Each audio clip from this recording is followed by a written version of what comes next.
Hello students, in today's video we are going to solve the problem of equation worksheet 7.11 and it is the question number 12. Integrate x upon 1 plus sin x dx. Now we have to use the property 0 to a fx dx and that is equal to 0 to a f of a minus x dx. Now if we use this property, then we have to replace x by pi minus x in this question. The value of phi is limits from 0 to pi minus x over 1 plus sin pi minus x. Now sin pi minus x means it lies in the second quadrant, and in second quadrant sin x is positive.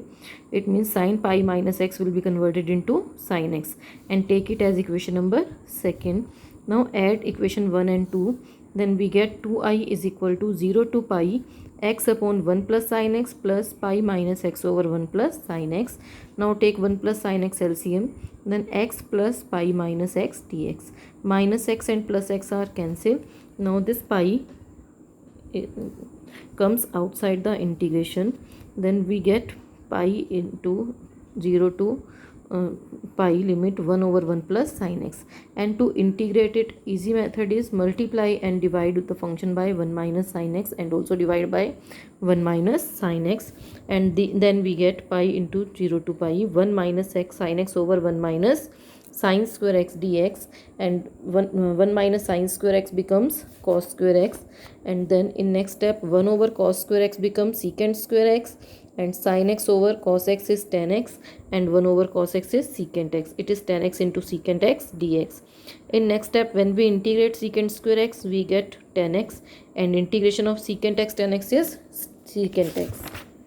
So now our integration is tan x minus secant x into 0 to pi.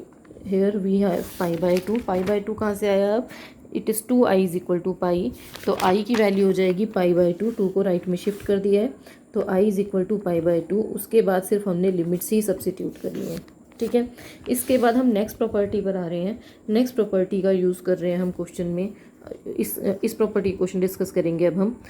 Distributive property जो होती है हमारी, a to b fx dx will be distributed into two integration, that is a to c fx dx and c to b fx dx, where c is a number between a and b. अब देखना है main कि ये c number होगा क्या, और ये property हमारी कहाँ यूज़ होगी. मैक्सिमम जहाँ भी मॉडुलस फंक्शंस हमारे इंटीग्रेशन के लिए आएंगे या ग्रेटेस्ट इंटीजर फंक्शंस आएंगे, इस तरह के क्वेश्चंस में हम डिस्ट्रीब्यूटिव प्रॉपर्टी का यूज़ करते हैं. जैसे हमारी प्रॉपर्टी है -5 to 5x प्लस 2 dx. देखने को ये वैसे भी लग रहा है -a to a भी हमारी एक प्रॉपर्टी है, लेकिन because modulus function is there, it means we have to use the distributive property. अब हमें c क्या लेना है मेन चीज़, तो उसके लिए हम देखेंगे x प्लस 2 कहाँ जीरो होता है. x plus 2 is zero at x is equal to -2 and that is our c. तो we will convert this integration as -5 to -2 fx dx plus -2 to 5. It will convert into a to c and c to b, x plus 2 dx. Now because it is a modulus function, between the values from -5 to -2, it is a x plus 2 is negative, and to make it positive it becomes minus x plus 2. क्योंकि modulus function है, हम लोग पढ़ चुके हैं, अगर x -2 से छोटा है तो इसकी वैल्यू क्या होगी -x प्लस 2, और अगर ये -2 से बड़ा है तो इसकी वैल्यू क्या होगी x प्लस 2. मॉडुलस फंक्शन दो पार्ट्स में डिवाइड हो जाता है, तो when x lies between -5 to 2, तो modulus of x plus 2 is -x plus 2. Okay, दोबारा क्यों होगा ये देखो, x की वैल्यू -2 से छोटी है, जैसे -3 लिया तो -3 plus 2 is -1, and when negative sign is there minus minus becomes +1, और modulus means we have to take the positive value, इसीलिए हम माइनस साइन लेते हैं यहाँ पर. तो ये दो पार्ट्स में डिवाइड हो रहा है, -x प्लस 2 और x प्लस 2 dx. तो ये फंक्शन बन जाएगा हमारा x plus 2 -x plus 2 dx, और दूसरा when limit varies from -2 to 5, it means x is more than -2, and if x is more than -2, mod of x plus 2 is equal to x plus 2. it remains same. अब आगे simple है, simple integration, x का integration x² bye 2, 2 का integration 2x, and where limit varies from -5 to 2, and same here integration of x is x² by 2 and integration of 2 is 2x, and where limit varies from -2 to 5. And now we have to substitute the limit. Minus sign is there outside the bracket, and then we have to substitute the upper limit then lower limit, और उसको calculate करके हम मुझे इसका answer मिल रहा है 29. वो तो कैलकुलेशन है, आप खुद कर सकते हैं, ठीक है. इसी तरह से इसका एक और क्वेश्चन मैं आपके साथ डिस्कस कर लेती हूँ. क्वेश्चन नंबर 6 NCERT का, 2 से 5x - 5dx. तो यहाँ पर हम यही प्रॉपर्टी यूज़ करेंगे.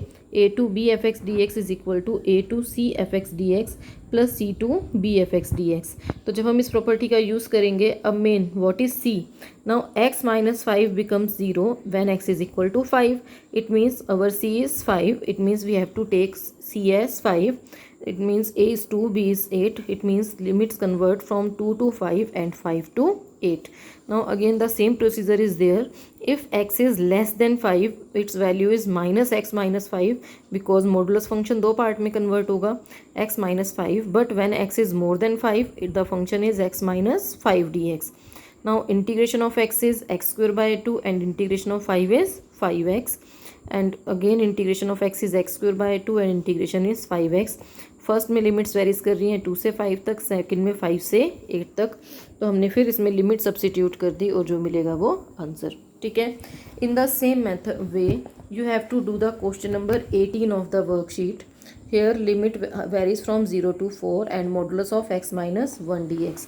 तो इसमें x mod x - 1 है और लिमिट है 0 से 4. तो आप इसको कन्वर्ट कर सकते हैं फ्रॉम 0 to 1 एंड 1 to 4. तो आज आपने इसके ये क्वेश्चंस करने हैं, ठीक है. इसके बाद हम चल रहे हैं क्वेश्चन नंबर 11. अब क्वेश्चन नंबर 11 में देखिए क्या दिया है, -90 से +90 sin² x. Now it is not a modulus function तो नहीं है, और लिमिट है from -a to a. Therefore we have to use the property -a to a f(x) dx is equal to 2 × 0 to a f(x) dx. लेकिन but when कब होती है ये, when f(x) is even function. f(x) कैसा function होना चाहिए, even. Means f of -x must be equal to f(x). तो here if we take f - x, तो sin² - x, sin -x is -sin x, but its square is sin² x. It means it is an even function. It means this function becomes 2 × 0 to π/2 sin² x. और इसको हम convert कर सकते हैं फिर 1 - cos 2x. आगे तो simple integration है, 1 का इंटीग्रेशन x sin 2x/2. इस तरह से आप इसको इंटीग्रेट करके सिंपल सॉल्व कर सकते हैं. तो आज आप इसके इतने क्वेश्चंस कंप्लीट करेंगे.